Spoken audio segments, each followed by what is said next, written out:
Hi guys, welcome back on my YouTube channel. Ito na naman tayo, maghahanap na naman tayo ng mga NFT paparating. Karakatero, kung bago ka lang sa aking YouTube channel, baka pwede mo pakiclick yung subscribe, then click mo na rin yung notification bell para lagi kang updated sa mga bagong upload na video na pwedeng pagkakitaan online. And ito na nga, magbabalik NFT na ulit tayo guys. So yung launch zone pad ay nagsara na siya, unfortunately. May mga token pa naman tayo doon. So ganyan talaga, tayo sumusugal, nag-invest. So dito na tayo ngayon sa BSC pad. So far ito medyo matibay. Maganda itong mga project na pumapasok rito. So far ang daming project na natapos na. So aabangan na lang natin ang paglabas niyan. Ayun, ang dami na. So dito na kayo pumunta guys sa bscpad.com. Okay? So dito niyo rin makikita yung mga upcoming kanyang project. So pag nasa mismong page ka, so sa main page, so i-click mo lang dito sa taas yung project. So dito mo makikita yung mga upcoming projects or yung project na papalabas na. Kasi ito pa lang yung upcoming. Ito mag-start pa lang to. So ito na yung mga lalabas na to, itong mga NFT game na to.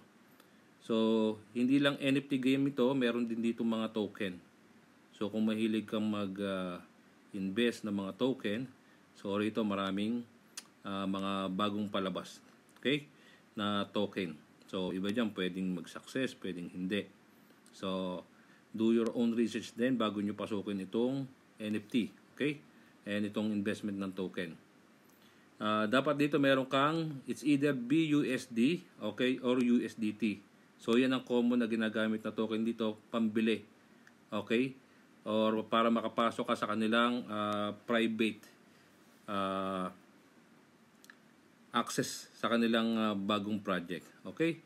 So para ma-research nyo kung ano yung mga upcoming, kung anong meron sa kanila, i-click nyo lang dyan yung yung website nila. So let's say ito. So nandiyan naman naka-details naman lahat, yung kanilang mga website, yung kanilang Telegram, Medium. So i-research mo lahat. So medyo mahina ang signal natin, tagal nyo mag-buffer. So yan, okay? So ito ay close na to, okay? So ibig sabihin yan, abangan nyo na lang yung pag-launch nito. So, okay, hindi pa siya nagla-launch, pero na-close na yung kanyang private sale. Okay?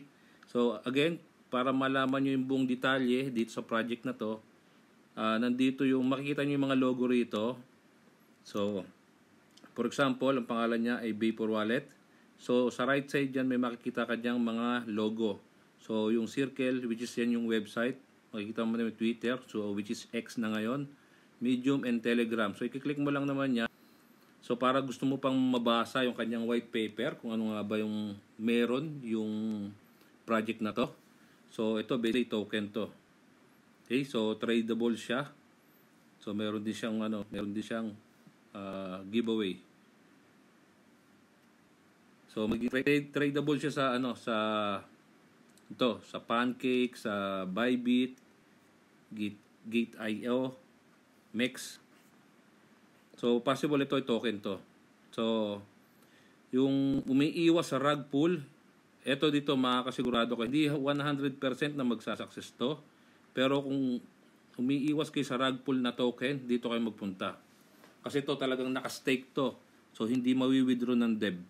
Hindi sila makakapagpasok ng project dito nang hindi yan kumbaga ini-scan itong BSC pad. So dito makakatiya kayo na iwas sa rug pull. Okay?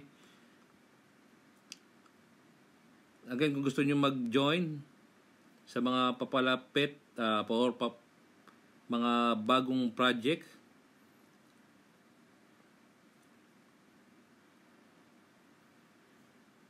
so punta lang kayo dito sa mismong website, bscpad.com. So marami diyan kayo makakita ng NFT, okay, at token dito. Okay, so kung naghahanap kayo ng mga NFT at token na pwede nyong kumbaga pag-investan. Okay, kung mahilig kayo mag-invest. Ang dami na ito. So, kalimitan token ginagamit pambili nito is, as I said, BUSD. Okay? Kasi ano to, ang network nito ay Binance Smart Chain. Okay? So, ang parang pinaka, kumbaga USDT niyan is BUSD. Okay? So, ayun ang dapat na token na meron kayo. Then, madali lang i-connect yung wallet niyan. Click mo lang yung wallet mo rito kung meron ka ng wallet. And make it sure yung network ng MetaMask mo is naka-BSC. Kung MetaMask ang gamit mo, kung Trust Wallet, ganun din. Basta dapat ang network niya is BSC. Okay? So, yun lang guys, update lang tayo. So, sisimulan na ulit natin yung pag-hunting-hunting ng mga NFT at mga papalabas na token. So, hanggang dito na lang muna guys, itong video natin. Thank you so much for watching.